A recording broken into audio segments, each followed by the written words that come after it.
Сараа бол Монголын ард түмний хайрын бурхан. Сараадаа төрс өдрийн баярын мэнд хүргье. Сараагчтай төрс өдрийн мэнд хүргэе. Сараата төрсөн өдрийн мэнд дэвшүүлье. Сараагийн дуунууд бол олон жил манай монголчуудыг уйрааж дуулуулж хайрлуулж авсан ийм уянгалаг хоолойтой манай Монголын сар болсон дуучин. Тиймдээ ч одоо Монгол улсын зууны манлаа гэдэг эрхэм алдрыг зүйлсэн. Сараагчтай хандаад маш их хайртай шүү. Хөндлөж явдаг шүү гэдгээс яг энэ ашрамт хэлмээрэн тандаас төрсөн өдрийн мэнд хүргэе. Миний хувьд хүлээлтөв. Би өөрөө урд өмнө хараагүй сараагаа хармаар байна. Тэгэхээр та нар ямар сарааг харахыг хүсэж байгаа вүлээ? Тэр сараагийн чинь би өгөндөө. Гэхдээ би бол үзэгчд таалагддаг сараа биш шүү дээ, дуучин биш шүү дээ.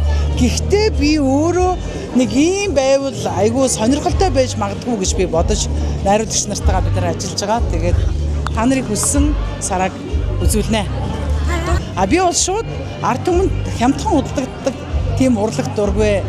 Би урлагийг бол түүчэнэд учраас бид нар дагуулж явах хэрэгтэй гэж боддог. Та нар яг ийм юм сонсоо. Тэгвэл аз жаргалтай болноо. Ийм юм хүүхдүүдэд сонсвол арай энэрэнгүй болно ч гэдэг юм уу те. Бид нар бол олонний түмний одоо танил учраас түүчэн учраас олон нийтэд сайнаар нөлөөлөх алхам хийх хэрэгтэй. Ард түмнийхээ ёс зүй сэтгэл зүйд маш энэрэн эрг зөөлнөр нөлөөлөх алхмууд хийж дундаа энэ утгыг шингээх хэрэгтэй.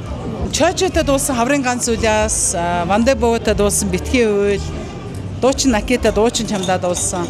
Одоо залуу дуучин AMC-тэй хамтарч одоо сар нарны доор гэдэг нэг бараг хаврын ганц үлээс 2 дугаар анги шиг дуу байгаа. Та бүхэн тэгээд шимтэн сонсоорой.